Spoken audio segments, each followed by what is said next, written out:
സമരം അവസാനിപ്പിച്ചിട്ടും വിമാന സർവീസുകൾ മുടങ്ങുന്നതിൽ വിശദീകരണവുമായി എയർ ഇന്ത്യ എക്സ്പ്രസ് ജീവനക്കാരുടെ സംഘടന. എല്ലാ ജീവനക്കാരും ഇന്നലെ ഉച്ചയോടെ ജോലിയിൽ പ്രവേശിച്ചു. വിമാന സർവീസ് ക്രമീകരണ ആപ്പിലെ സാങ്കേതിക പ്രശ്നം കൊണ്ടാണ് സർവീസുകൾ റദ്ദാക്കുന്നതെന്ന് വിശദീകരണം. തിരുവനന്തപുരത്ത് നിന്ന് സലീം മാലിക് ഉണ്ട്.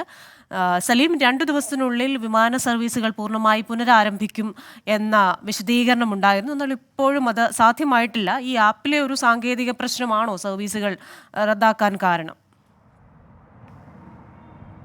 ക്രിസ്റ്റീന, 2 ദിവസം മുൻപ് ഈ സമരം ഒത്തുതീർപ്പായെങ്കിലും ഈ വിമാന സർവീസുകൾ പൂർണ്ണതോതിൽ സജ്ജമാക്കാൻ കഴിഞ്ഞിരുന്നില്ല. ഇന്നും രാജ്യവ്യാപകമായി വിവിധ സ്ഥലങ്ങളിൽ എയർ ഇന്ത്യയുടെ വിമാന സർവീസുകൾ മുടങ്ങിയിരുന്നു.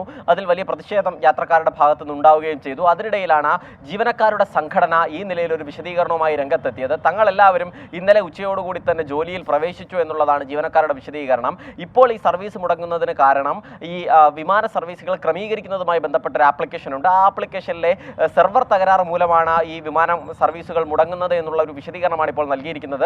അതിനായി അവർ ഒരു 2 സ്ക്രീൻഷോട്ടുകൾ കൂടി പങ്കുവച്ചുകൊണ്ടാണ് ഈ നിലയിൽ ഒരു വിശദീകരണം നൽകിയിരിക്കുന്നത്. പക്ഷേ അത് മാത്രമാണോ കാരണം എന്നുള്ള കാര്യത്തിൽ ഇപ്പോഴും ഉറപ്പായിട്ടില്ല. കാരണം പല സ്ഥലങ്ങളിൽ നിന്നുള്ള ജീവനക്കാർ പല മേഖലകളിൽ പല സ്ഥലങ്ങളിലുമുള്ളവരാണ്. അവരെല്ലാവരും ഈ ജോലിയിലേക്ക് തിരികെ എത്താനുള്ള ഒരു കാലതാമസം എടുക്കും. അതുകൂടി ഈ സർവീസുകൾ മുടങ്ങുന്നതിന് കാരണമായിട്ടാണ് എയർ ഇന്ത്യ വിശദീകരിക്കുന്നത്. എന്തായാലും ഈ സമരം തീർന്നതിനെ തുടർന്ന് നാളെയോടുകൂടി തന്നെ പൂർണ്ണ സജ്ജമായി എയർ ഇന്ത്യയുടെ മുഴുവൻ വിമാനങ്ങളും ഈ കൃത്യമായ സർവീസ് നടത്തും എന്നുള്ളൊരു വിശദീകരണവും ജീവനക്കാരുടെ ഭാഗത്തു നിന്ന് ലഭിക്കുന്നുണ്ട്. ക്രിസ്റ്റീന, ശരി. തിരുവനന്തപുരത്ത് നിന്ന് വിവരങ്ങൾ നൽകുകയായിരുന്നു സലീം മാലിക്.